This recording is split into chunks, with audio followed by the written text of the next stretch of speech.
Lei número 11.079, de 30 de dezembro de 2004, institui normas gerais para licitação e contratação de parceria público-privada no âmbito da administração pública. Capítulo 1. Disposições preliminares. Artigo 1º. Esta lei institui normas gerais para licitação e contratação de parceria público-privada no âmbito dos poderes da União, dos Estados, do Distrito Federal e dos municípios.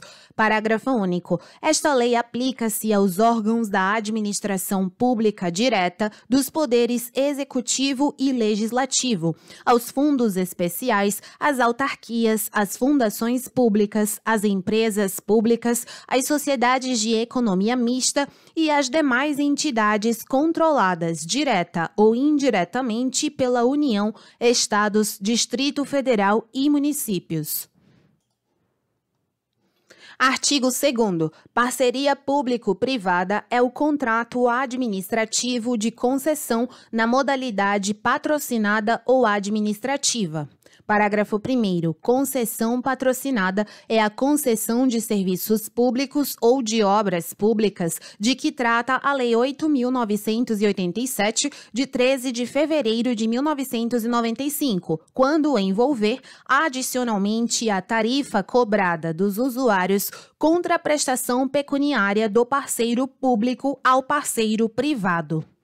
Segundo, concessão administrativa é o contrato de prestação de serviços de que a administração pública seja a usuária direta ou indireta, ainda que envolva execução de obra ou fornecimento e instalação de bens.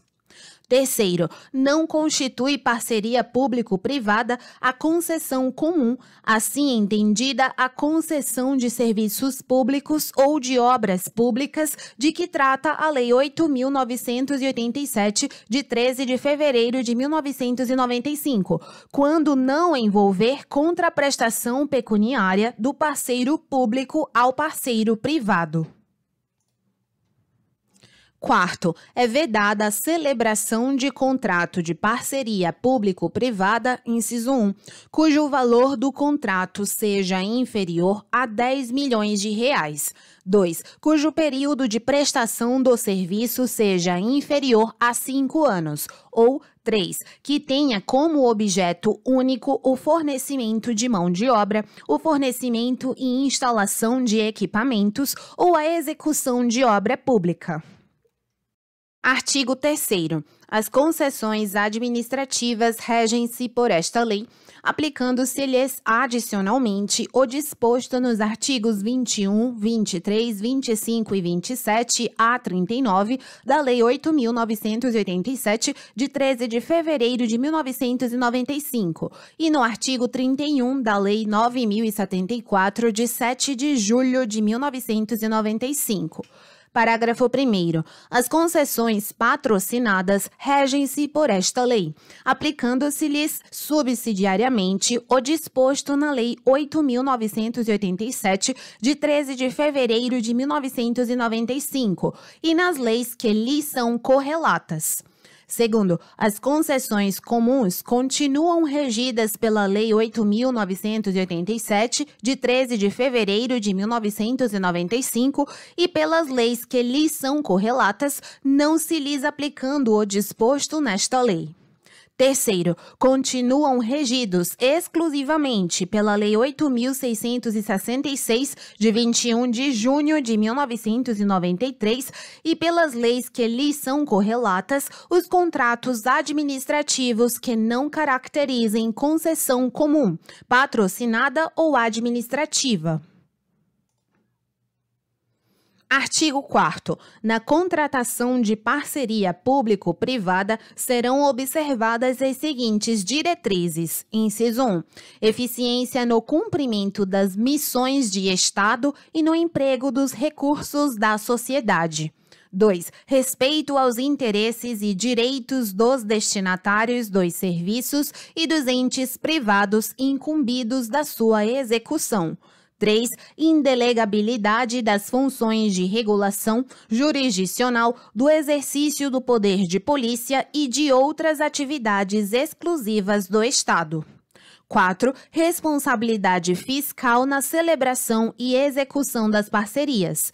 5. Transparência dos procedimentos e das decisões. 6. Repartição objetiva de riscos entre as partes.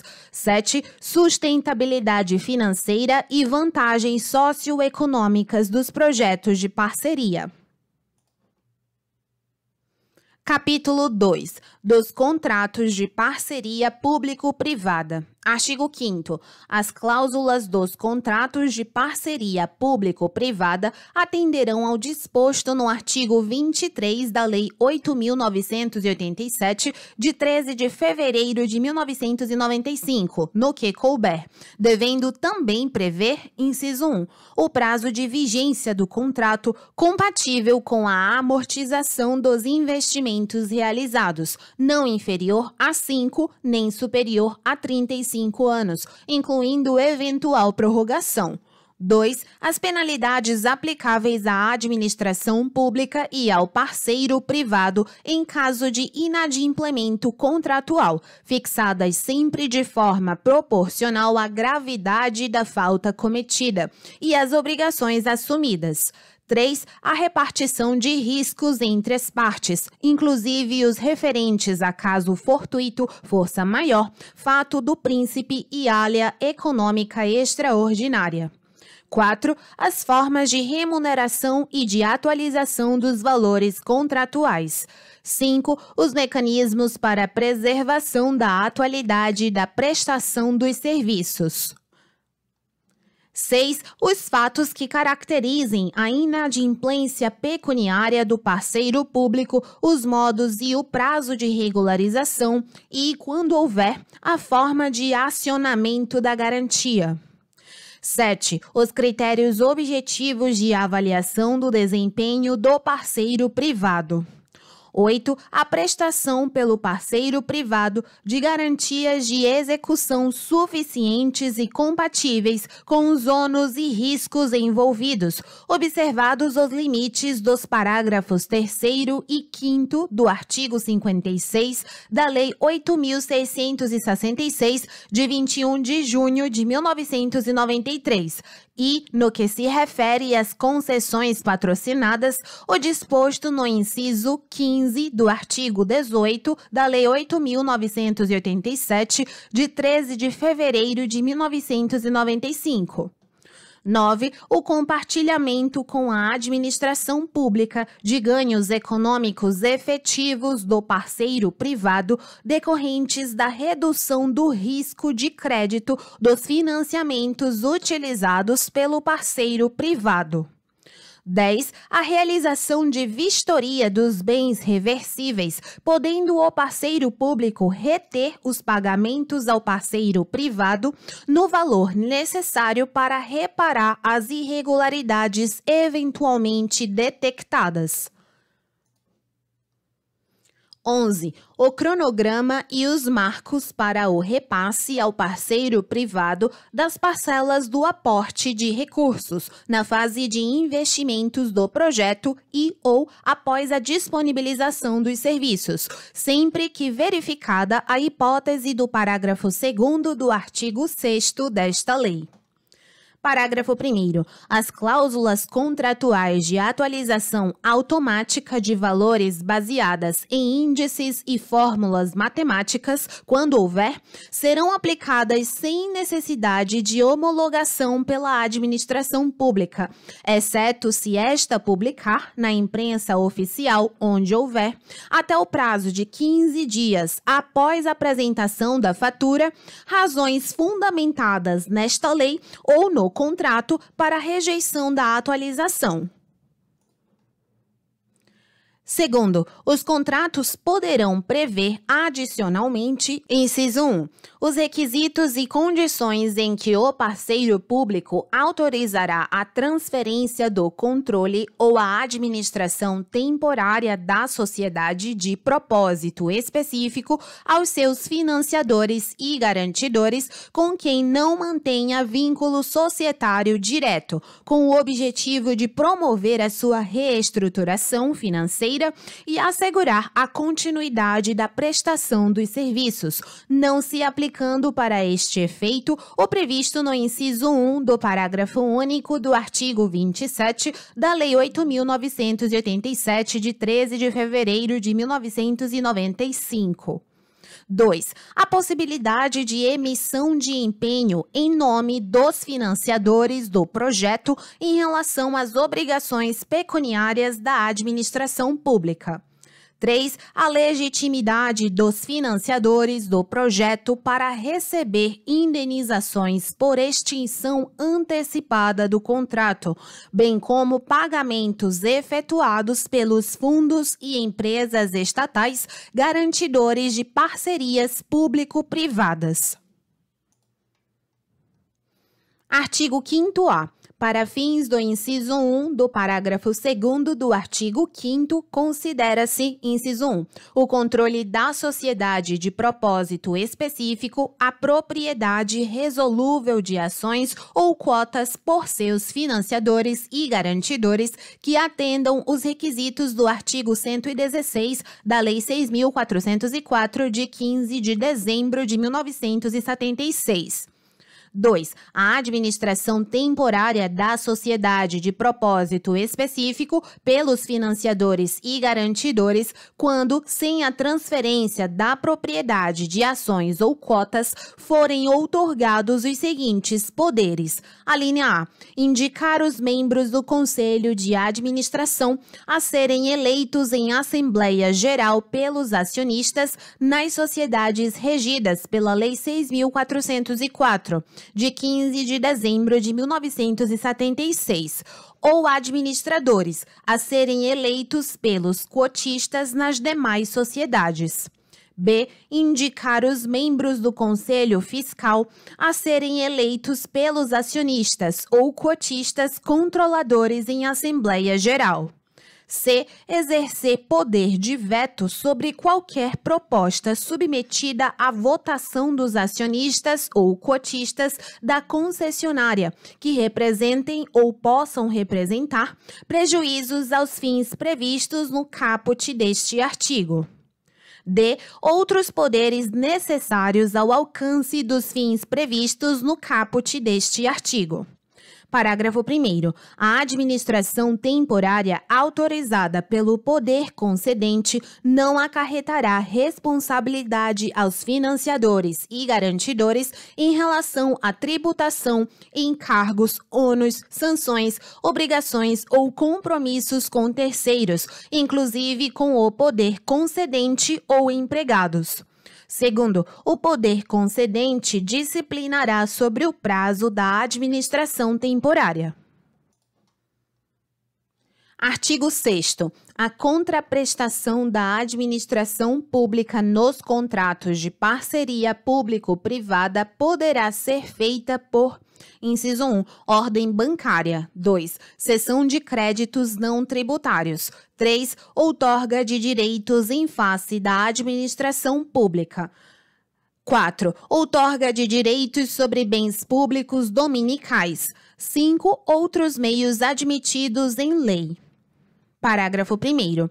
O contrato poderá prever o pagamento ao parceiro privado de remuneração variável vinculada ao seu desempenho, conforme metas e padrões de qualidade e disponibilidade definidos no contrato. Segundo, o contrato poderá prever o aporte de recursos em favor do parceiro privado para a realização de obras e aquisição de bens reversíveis, nos termos dos incisos 10 e 11 do caput do artigo 18 da Lei 8.987, de 13 de fevereiro de 1995, desde que autorizado no edital de licitação, se contratos novos, ou em lei específica, se contratos celebrados até 8 de agosto de 2012. Terceiro, o valor do aporte de recursos realizado nos termos do parágrafo 2º poderá ser excluído da determinação, inciso 1, do lucro líquido para fins de apuração do lucro real e da base de cálculo da contribuição social sobre o lucro líquido, CSLL, e 2, da base de cálculo da contribuição para o PIS/PASEP e da contribuição para o financiamento da Seguridade Social, COFINS.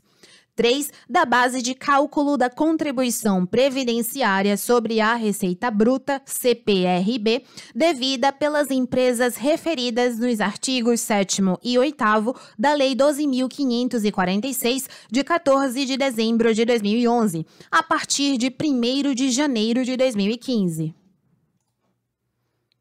Parágrafo 4º. Até 31 de dezembro de 2013, para os optantes, conforme o artigo 75 da Lei 12.973, de 13 de maio de 2014, e até 31 de dezembro de 2014, para os não optantes, a parcela excluída nos termos do parágrafo 3º deverá ser computada na determinação do lucro líquido para fins de apuração do lucro real, da base de cálculo da CSLL e da base de cálculo da contribuição para o PIS/PASEP e da COFINS, na proporção em que o custo para a realização de obras e aquisição de bens a que se refere o parágrafo 2º deste artigo for realizado, inclusive mediante depreciação ou extinção da concessão, nos termos do artigo 35 da Lei 8.987, de 13 de fevereiro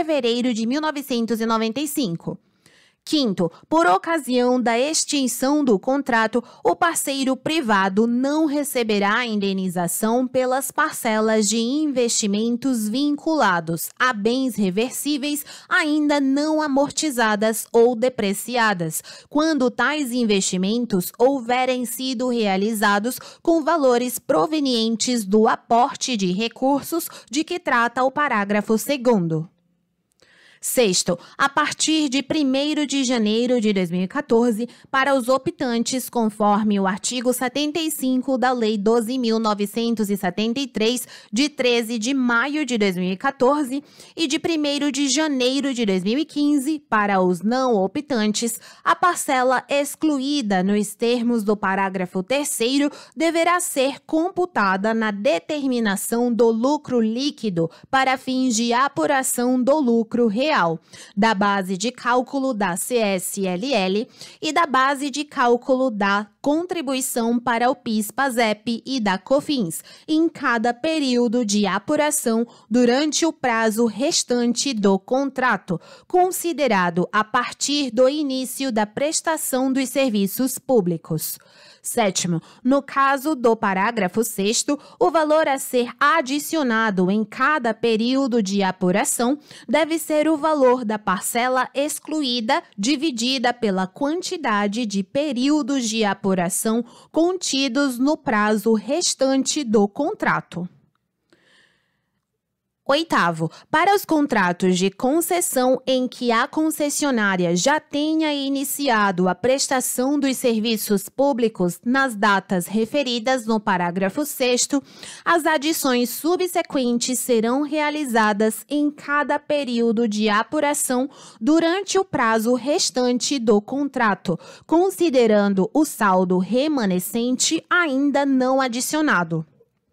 Nono, a parcela excluída nos termos do inciso 3 do parágrafo 3º deverá ser computada na determinação da base de cálculo da contribuição previdenciária de que trata o inciso 3 do parágrafo 3º em cada período de apuração durante o prazo restante previsto no contrato para construção, recuperação, reforma, ampliação ou melhoramento da infraestrutura que será utilizada na prestação de serviços públicos. 10. No caso do parágrafo 9º, o valor a ser adicionado em cada período de apuração deve ser o valor da parcela excluída dividida pela quantidade de períodos de apuração contidos no prazo restante previsto no contrato para construção, recuperação, reforma, ampliação ou melhoramento da infraestrutura que será utilizada na prestação de serviços públicos. 11. Ocorrendo a extinção da concessão antes do advento do termo contratual, o saldo da parcela excluída nos termos do parágrafo 3º, ainda não adicionado, deverá ser computado na determinação do lucro líquido para fins de apuração do lucro real, da base de cálculo da CSLL e da base de cálculo da contribuição para o PIS/PASEP, da COFINS e da contribuição previdenciária de que trata o inciso 3 do parágrafo 3º no período de apuração da extinção. 12. Aplicam-se as receitas auferidas pelo parceiro privado nos termos do parágrafo 6º, o regime de apuração e as alíquotas da contribuição para o PIS/PASEP e da COFINS aplicáveis às suas receitas decorrentes da prestação dos serviços públicos. Artigo 7º. A contraprestação da administração pública será obrigatoriamente precedida da disponibilização do serviço objeto do contrato de parceria público-privada. Parágrafo 1º. É facultado à administração pública, nos termos do contrato, efetuar o pagamento da contraprestação relativa à parcela fruível do serviço objeto do contrato de parceria público-privada. Segundo, o aporte de recursos de que trata o parágrafo 2º do artigo 6º, quando realizado durante a fase dos investimentos a cargo do parceiro privado, deverá guardar proporcionalidade com as etapas efetivamente executadas. Capítulo 3. Das garantias. Artigo 8º. As obrigações pecuniárias contraídas pela administração pública em contrato de parceria público-privada poderão ser garantidas mediante, inciso 1, vinculação de receitas, observado o disposto no inciso 4 do artigo 167 da Constituição Federal. 2. Instituição ou utilização de fundos especiais previstos em lei. 3. Contratação de seguro-garantia com as companhias seguradoras que não sejam controladas pelo poder público. 4. Garantia prestada por organismos internacionais ou instituições financeiras. 5. Garantias prestadas por fundo garantidor ou empresa estatal criada para essa finalidade. 6. Outros mecanismos admitidos em lei. Capítulo 4. Da sociedade de propósito específico. Artigo 9º. Antes da celebração do contrato, deverá ser constituída sociedade de propósito específico incumbida de implantar e gerir o objeto da parceria. Parágrafo 1º. A transferência do controle da sociedade de propósito específico estará condicionada à autorização expressa da administração pública, nos termos do edital e do contrato, observado o disposto no parágrafo único do artigo 27 da Lei 8.987, de 13 de fevereiro de 1995.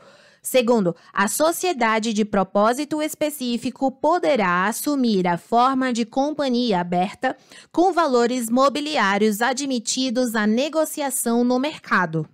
Terceiro, a sociedade de propósito específico deverá obedecer a padrões de governança corporativa e adotar contabilidade e demonstrações financeiras padronizadas, conforme regulamento. Quarto, fica vedado à administração pública ser titular da maioria do capital votante das sociedades de que trata este capítulo. Quinto, a vedação prevista no parágrafo 4º deste artigo não se aplica à eventual aquisição da maioria do capital votante da sociedade de propósito específico por instituição financeira controlada pelo poder público em caso de inadimplemento de contratos de financiamento.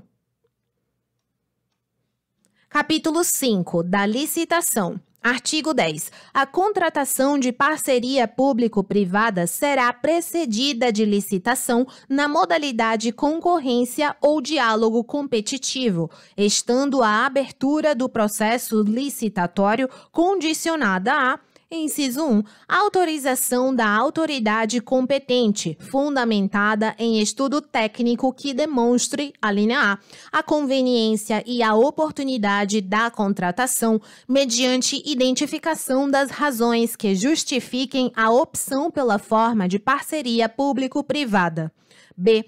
Que as despesas criadas ou aumentadas não afetarão as metas de resultados fiscais previstas no anexo referido no parágrafo 1º do artigo 4º da Lei Complementar 101, de 4 de maio de 2000, devendo seus efeitos financeiros nos períodos seguintes ser compensados pelo aumento permanente de receita ou pela redução permanente de despesa. E C. Quando for o caso, conforme as normas editadas na forma do artigo 25 desta lei, a observância dos limites e condições decorrentes da aplicação dos artigos 29, 30 e 32 da Lei Complementar 101, de 4 de maio de 2000, pelas obrigações contraídas pela administração pública relativas ao objeto do contrato. Inciso 2. Elaboração de estimativa do impacto orçamentário financeiro nos exercícios em que deva vigorar o contrato de parceria público-privada. 3. Declaração do ordenador da despesa de que as obrigações contraídas pela administração pública no decorrer do contrato são compatíveis com a Lei de Diretrizes Orçamentárias e estão previstas na Lei Orçamentária Anual.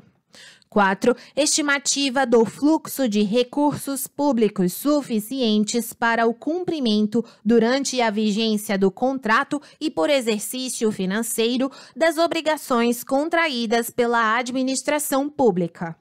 5. Seu objeto estar previsto no plano plurianual em vigor no âmbito onde o contrato será celebrado. 6. Submissão da minuta de edital e de contrato à consulta pública, mediante publicação na imprensa oficial, em jornais de grande circulação e por meio eletrônico, que deverá informar a justificativa para a contratação, a identificação do objeto, o prazo de duração do contrato, seu valor estimado, fixando-se prazo mínimo de 30 dias para recebimento de sugestões, cujo termo dar-se-á pelo menos 7 dias antes da data prevista para a publicação do edital. E 7. Licença ambiental prévia ou expedição das diretrizes para o licenciamento ambiental do empreendimento na forma do regulamento, sempre que o objeto do contrato exigir. Parágrafo 1º. A comprovação referida nas alíneas B e C do inciso 1 do caput deste artigo conterá as premissas e metodologia de cálculo utilizadas, observadas as normas gerais para a consolidação das contas públicas, sem prejuízo do exame de compatibilidade das despesas com as demais normas do Plano Plurianual e da Lei de Diretrizes Orçamentárias. Segundo, sempre que a assinatura do contrato ocorrer em exercício diverso daquele em que for publicado o edital, deverá ser precedida da atualização dos estudos e demonstrações a que se referem os incisos 1 a 4 do caput deste artigo. Terceiro, as concessões patrocinadas em que mais de 70% da remuneração do parceiro privado for paga pela administração pública dependerão de autorização legislativa específica. Quarto, os estudos de engenharia para a definição do valor do investimento da PPP deverão ter nível de detalhamento de anteprojeto e o valor dos investimentos para a definição do preço de referência para a licitação será calculado com base em valores de mercado, considerando o custo global de obras semelhantes no Brasil ou no exterior, ou com base em sistemas de custos que utilizem como insumo valores de mercado do setor específico do projeto, aferidos, em qualquer caso, mediante orçamento sintético, elaborado por meio de metodologia expedita ou paramétrica. Artigo 11. O instrumento convocatório conterá minuta do contrato, indicará expressamente a submissão da licitação às normas desta lei e observará, no que couber, os parágrafos 3º e 4º do artigo 15, os artigos 18, 19 e 21 da Lei 8.987, de 13 de fevereiro de 1995, podendo ainda prever: Inciso 1. Exigência de garantia de proposta do licitante, observado o limite do inciso 3 do artigo 31 da Lei 8.666, de 21 de junho de 1993. 2. Vetado. 3. O emprego dos mecanismos privados de resolução de disputas, inclusive a arbitragem, a ser realizada no Brasil e em língua portuguesa, nos termos da Lei 9.307, de 23 de setembro de 1996, para dirimir conflitos decorrentes ou relacionados ao contrato.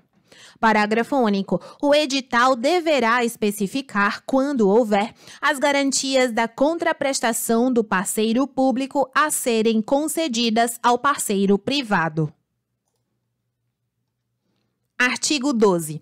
O certame para a contratação de parcerias público-privadas obedecerá ao procedimento previsto na legislação vigente sobre licitações e contratos administrativos e também ao seguinte: inciso 1.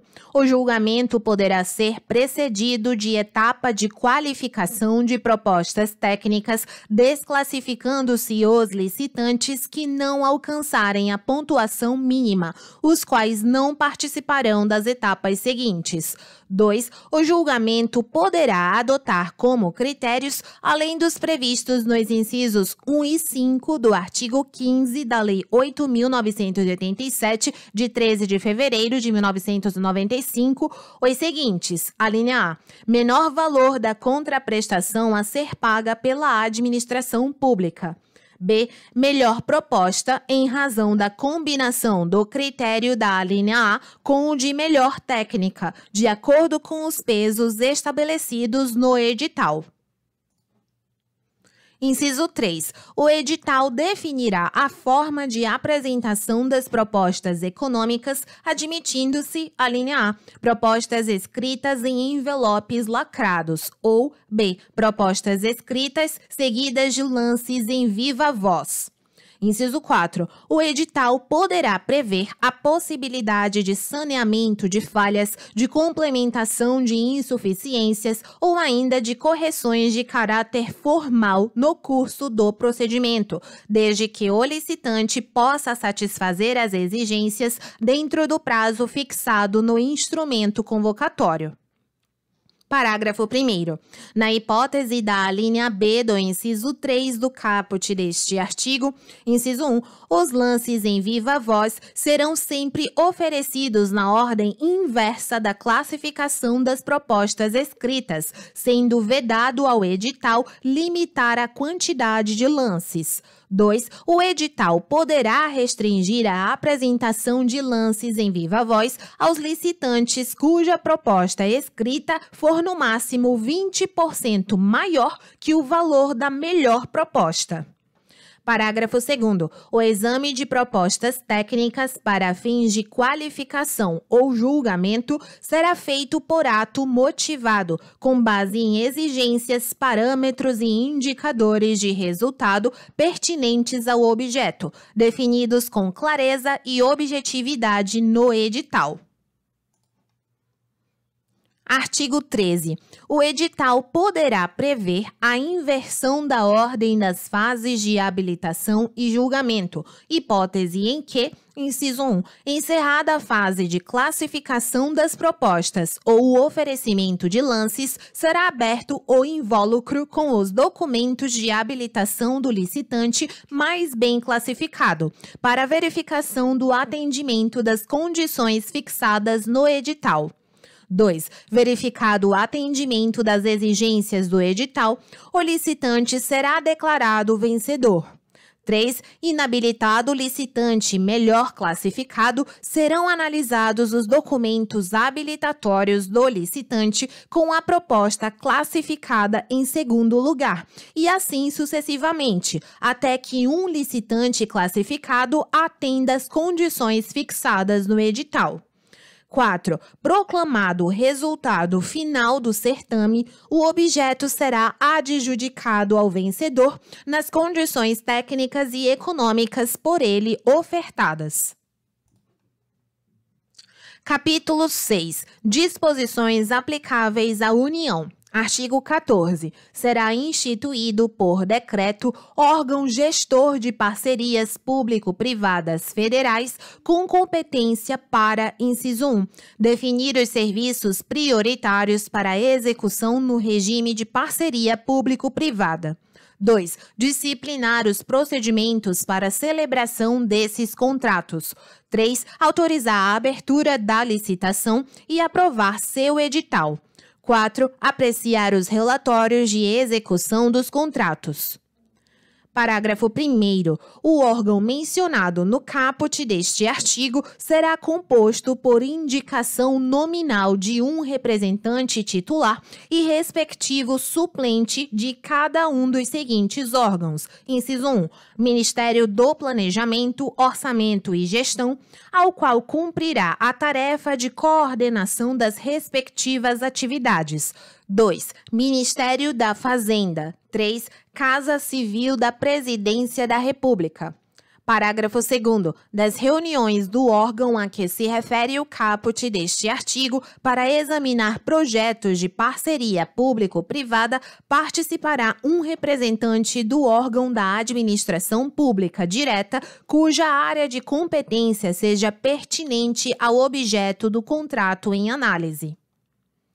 Terceiro, para a deliberação do órgão gestor sobre a contratação de parceria público-privada, o expediente deverá estar instruído com pronunciamento prévio e fundamentado, inciso 1, do Ministério do Planejamento, Orçamento e Gestão sobre o mérito do projeto.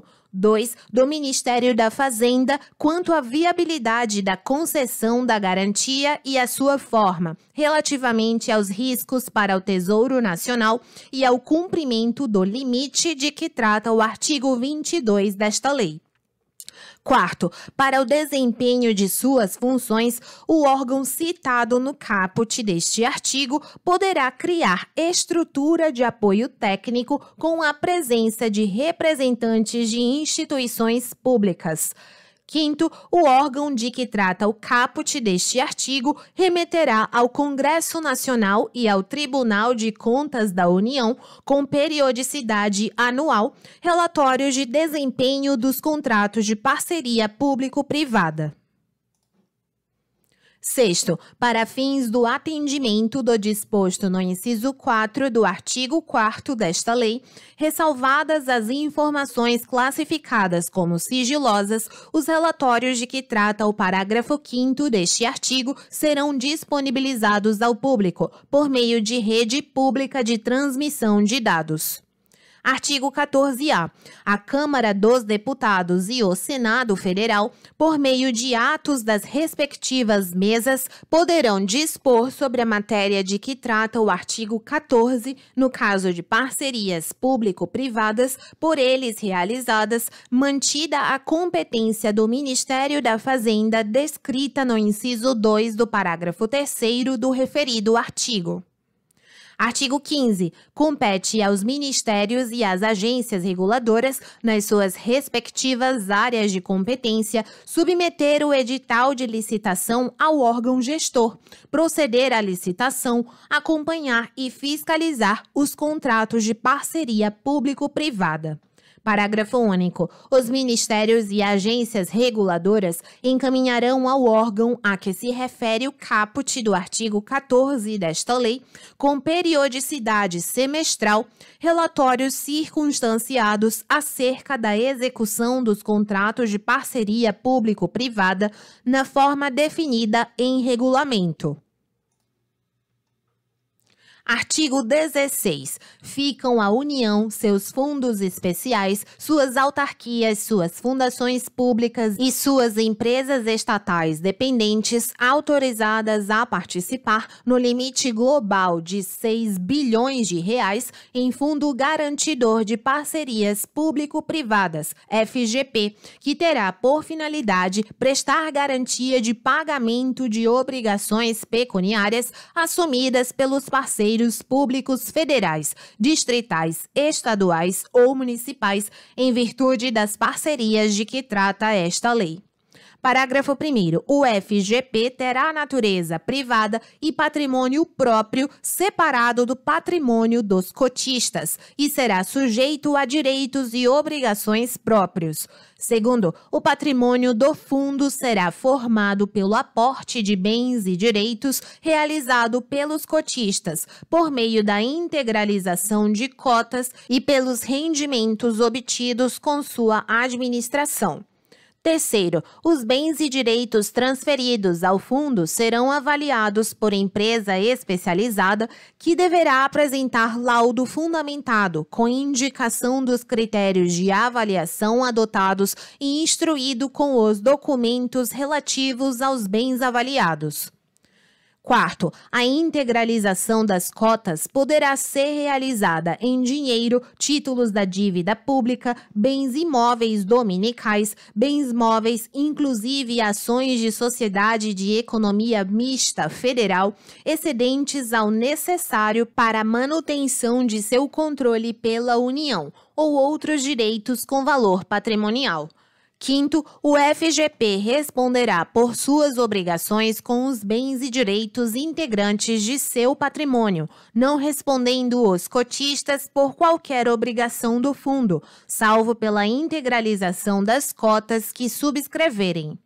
Sexto, a integralização com bens a que se refere o parágrafo 4º deste artigo será feita independentemente de licitação, mediante prévia avaliação e autorização específica do Presidente da República, por proposta do Ministro da Fazenda.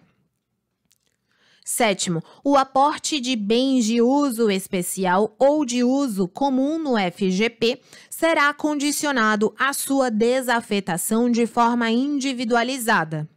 Oitavo, a capitalização do FGP, quando realizada por meio de recursos orçamentários, dar-se-á por ação orçamentária específica para esta finalidade, no âmbito de encargos financeiros da União. Artigo 17. O FGP será criado, administrado, gerido e representado judicial e extrajudicialmente por instituição financeira controlada, direta ou indiretamente, pela União, com observância das normas a que se refere o inciso 22 do artigo 4º da Lei 4.595, de 31 de dezembro de 1964. Parágrafo 1º. O Estatuto e o Regulamento do FGP serão aprovados em Assembleia dos Cotistas. Segundo, a representação da União na Assembleia dos Cotistas dar-se-á na forma do inciso 5 do artigo 10 do Decreto-Lei 147, de 3 de fevereiro de 1967. Terceiro, caberá à instituição financeira deliberar sobre a gestão e alienação dos bens e direitos do FGP, zelando pela manutenção de sua rentabilidade e liquidez. Artigo 18. O Estatuto e o Regulamento do FGP devem deliberar sobre a política de concessão de garantias, inclusive no que se refere à relação entre ativos e passivos do fundo. Parágrafo 1º. A garantia será prestada na forma aprovada pela Assembleia dos Cotistas, nas seguintes modalidades. Inciso 1. Fiança sem benefício de ordem para o fiador. 2. Penhor de bens móveis ou de direitos integrantes do patrimônio do FGP, sem transferência da posse da coisa empenhada antes da execução da garantia. 3. Hipoteca de bens imóveis do patrimônio do FGP. 4. Alienação fiduciária, permanecendo a posse direta dos bens com o FGP ou com agente fiduciário por ele contratado antes da execução da garantia. 5. Outros contratos que produzam efeito de garantia, desde que não transfiram a titularidade ou posse direta dos bens ao parceiro privado antes da execução da garantia. 6. Garantia real ou pessoal vinculada a um patrimônio de afetação constituído em decorrência da separação de bens e direitos pertencentes ao FGP. Parágrafo 2º. O FGP poderá prestar contragarantias a seguradoras, instituições financeiras e organismos internacionais que garantirem o cumprimento das obrigações pecuniárias dos cotistas em contratos de parceria público-privadas. Terceiro, a quitação pelo parceiro público de cada parcela de débito garantido pelo FGP importará exoneração proporcional da garantia. Quarto, o FGP poderá prestar garantia mediante contratação de instrumentos disponíveis em mercado, inclusive para complementação das modalidades previstas no parágrafo 1º. Quinto, o parceiro privado poderá acionar o FGP nos casos de: inciso 1. Crédito líquido e certo, constante de título exigível aceito e não pago pelo parceiro público após 15 dias contados da data de vencimento. E 2. Débitos constantes de faturas emitidas e não aceitas pelo parceiro público após 45 dias contados da data de vencimento, desde que não tenha havido rejeição expressa por ato motivado. Parágrafo 6º. A quitação de débito pelo FGP importará sua subrogação nos direitos do parceiro privado. Sétimo, em caso de inadimplemento, os bens e direitos do fundo poderão ser objeto de constrição judicial e alienação para satisfazer as obrigações garantidas. Oitavo, o FGP poderá usar parcela da cota da União para prestar garantia aos seus fundos especiais, às suas autarquias, às suas fundações públicas e às suas empresas estatais dependentes. Nono, o FGP é obrigado a honrar faturas aceitas e não pagas pelo parceiro público. 10. O FGP é proibido de pagar faturas rejeitadas expressamente por ato motivado. 11. O parceiro público deverá informar o FGP sobre qualquer fatura rejeitada e sobre os motivos da rejeição no prazo de 40 dias contado da data de vencimento. 12. A ausência de aceite ou rejeição expressa de fatura por parte do parceiro público no prazo de 40 dias contado da data de vencimento implicará aceitação tácita. 13. O agente público que contribuir por ação ou omissão para a aceitação tácita de que trata o parágrafo 12 ou que rejeitar fatura sem motivação será responsabilizado pelos danos que causar, em conformidade com a legislação civil, administrativa e penal em vigor. Artigo 19. O FGP não pagará rendimentos a seus cotistas, assegurando-se a qualquer deles o direito de requerer o resgate total ou parcial de suas cotas, correspondente ao patrimônio ainda não utilizado para concessão de garantias, fazendo-se a liquidação com base na situação patrimonial do fundo. Artigo 20. A dissolução do FGP, deliberada pela Assembleia dos Cotistas, ficará condicionada à prévia quitação da totalidade dos débitos garantidos ou liberação das garantias pelos credores.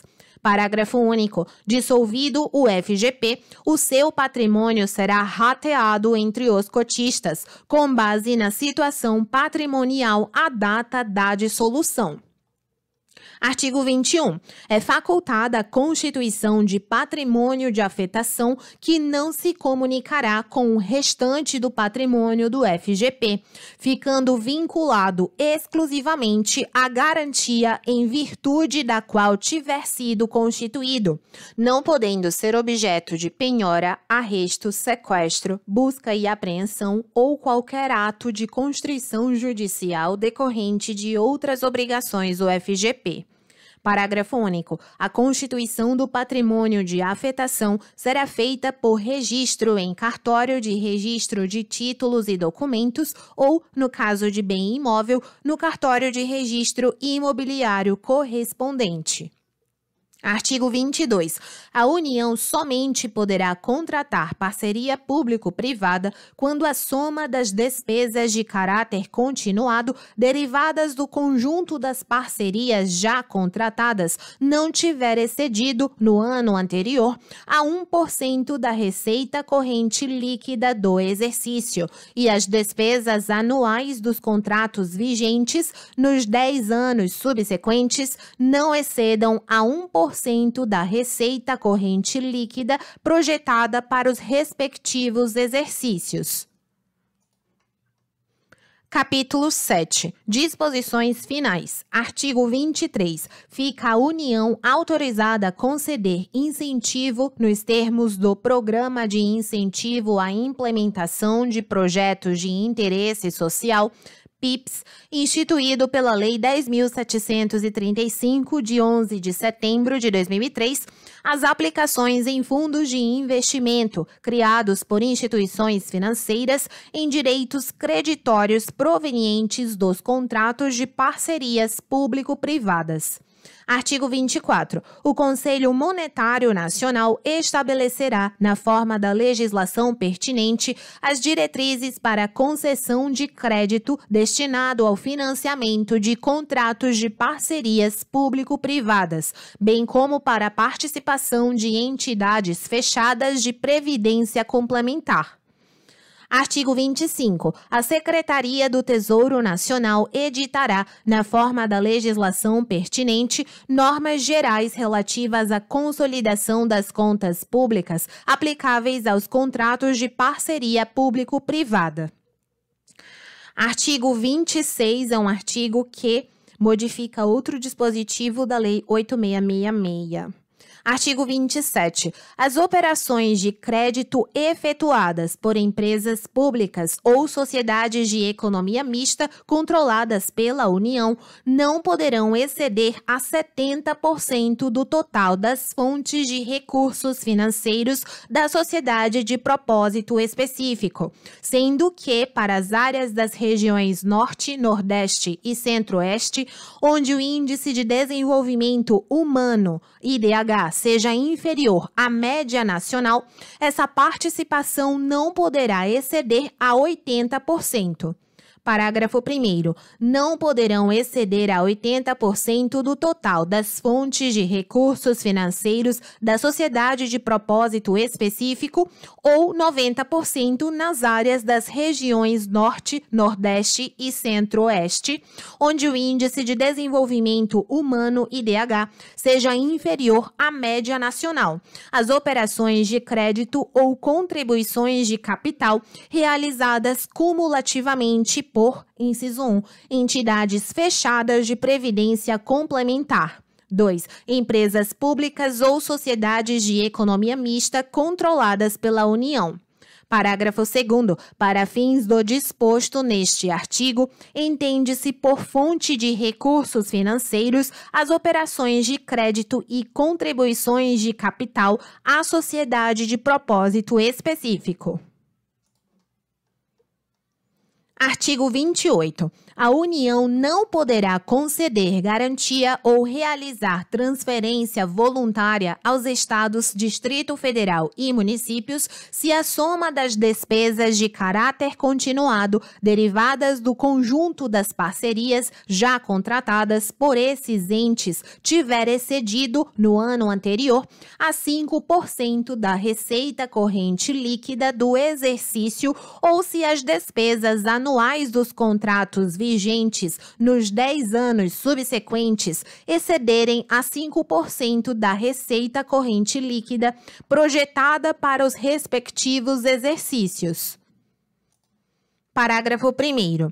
Os Estados, o Distrito Federal e os municípios que contratarem empreendimentos por intermédio de parcerias público-privadas deverão encaminhar ao Senado Federal e à Secretaria do Tesouro Nacional, previamente à contratação, as informações necessárias para cumprimento do previsto no caput deste artigo.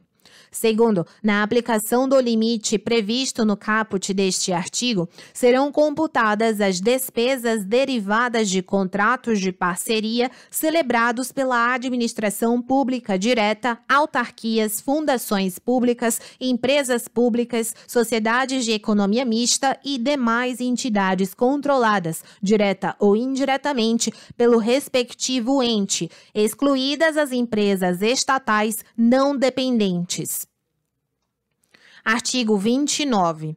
Serão aplicáveis, no que couber, as penalidades previstas no Decreto-Lei 2.846, de 7 de dezembro de 1940, Código Penal, na Lei 8.429, de 2 de junho de 92, Lei de Improbidade Administrativa, na Lei 10.028, de 19 de outubro de 2000, Lei dos Crimes Fiscais, no Decreto-Lei 201, de 27 de fevereiro de 1967 e na Lei 1079, de 10 de abril de 1950, sem prejuízo das penalidades financeiras previstas contratualmente. Artigo 30. Esta lei entra em vigor na data de sua publicação. Obrigada pela sua companhia, bons estudos e te vejo na próxima lei.